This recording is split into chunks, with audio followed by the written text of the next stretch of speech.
નમસ્કાર દોસ્તો, શ્રીજી ક્લાસીસમાં તમારું સ્વાગત છે.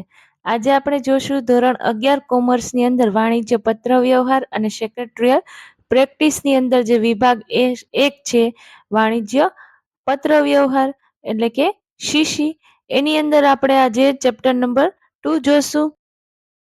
અગાઉના વિડીયોમાં આપણે પેલું ચેપ્ટરની અંદર આપણે માહિતી સંચારનો અર્થ અને તેની પદ્ધતિઓ જોઈ હતી. એમાંથી આપણે મુખ્ય માહિતી સંચારની પદ્ધતિઓ જે મૌખિક માહિતી સંચાર અને લેખિત માહિતી સંચાર વિશે આપણે વિસ્તારતું જોયું હતું કે એનો લાભ શું છે, એનો ગેરલાભ શું છે, એના વિશે આપણે અભ્યાસ કર્યા હતા. ત્યારબાદ હવે આપણે આજે બીજું ચેપ્ટર જોશું, અસરકારક પત્ર વ્યવહાર અને તેની જુદી જુદી શૈલીઓ. સૌપ્રથમ આપણે એનું પ્રસ્તાવના જોઈએ. આજના ઇન્ટરનેટ યુગમાં અસરકારક સંદેશા વ્યવહારનું કૌશલ્ય છે એ વ્યવસાયિક અને વ્યક્તિગત સફળતા માટે મહત્વનું પરિબળ છે. શું કીધું? જે આજનો જે ઇન્ટરનેટનો યુગ થઈ ગયો છે એ ઇન્ટરનેટના યુગની અંદર જે સંદેશા વ્યવહાર માટેનું જે કૌશલ્ય છે એ આપણે વ્યવસાયિક અને વ્યક્તિગત રીતે પણ આપણે આ સફળતા માટેનું એક મહત્વનું પરિબળ છે. વ્યવસાયિક એટલે ધંધા રોજગાર માટે, અને વ્યક્તિગત રીતે તમે પર્સનલી તમારા સગાવાલાને કોઈ પત્ર લખતા હોય, આ બધા માટે છે એ મહત્વનું સફળતા સફળતા માટે મહત્વનું પરિબળ છે. ત્યારબાદ બીજો પોઈન્ટ છે તો કે સમય અને સ્થળનું કોઈ બંધન નડતું નથી. પછી શું કીધું? તો કે સમાજનો દરેક વર્ગ છે એ જુદી જુદી પદ્ધતિઓ શોધતો અને અપનાવતો થઈ ગયો. બરાબર, આજના યુગમાં શું કરે છે કે સમાજમાં જે દરેક વર્ગના વ્યક્તિ છે એ જુદી જુદી પદ્ધતિઓ શોધતો થઈ ગયો અને એને અપનાવતો થઈ ગયો.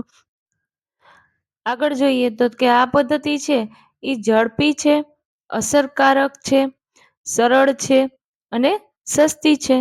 આ પદ્ધતિ સરળ અને સસ્તી પડે. આજે આજનો માનવી છે એ પત્ર વ્યવહાર છે એની ઉપર જ આધાર રાખે. બરાબર છે, આપણે હવે તો ઈમેલનો જમાનો આવી ગયો છે. મોસ્ટલી તમે ઓફિસ વર્કમાં બધું કામ છે એ ઈમેલ દ્વારા જ થાય છે. ત્યારબાદ આપણે આગળ જોઈએ પત્ર વ્યવહારનો ઇતિહાસ. તો કે પત્ર વ્યવહારનો ઇતિહાસ છે એ ખૂબ પ્રાચીન છે.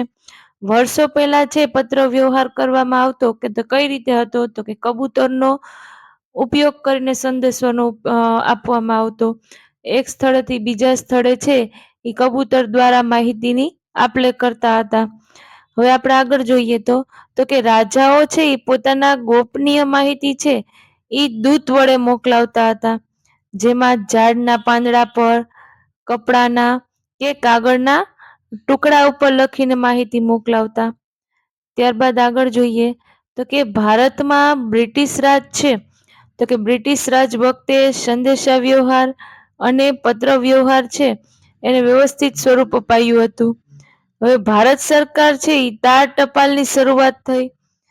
પોસ્ટકાર્ડ છે, અંતરદેશી પત્ર છે, પરબીડિયું છે, આ વગેરે જેવા સરળ અને કિફાયતી માધ્યમ છે એ લોકપ્રિય બન્યા.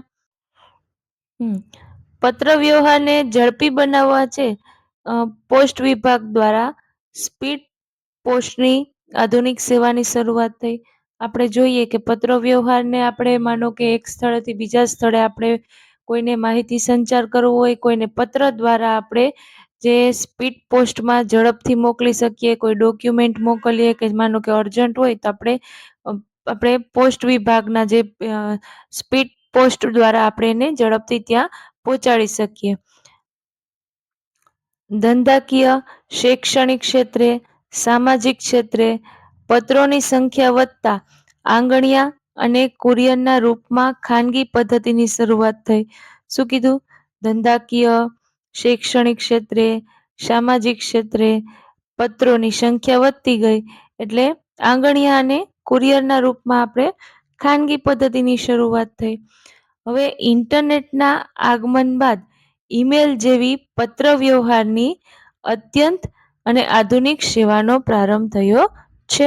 હવે ઇન્ટરનેટ આવી ગયું. પહેલા તો નોર્મલી પત્ર લખતા હતા, અંતરદેશી છે, પત્ર વ્યવહાર, પરબીડિયા છે, એવી રીતે પત્ર લખતા. હવે ઇન્ટરનેટ આવી ગયું એટલે ઇન્ટરનેટના આગમન બાદ હવે ઈમેલ જેવી પત્ર વ્યવહારની અત્યંત આધુનિક સેવા છે એનો આપણે પ્રારંભ થયો છે.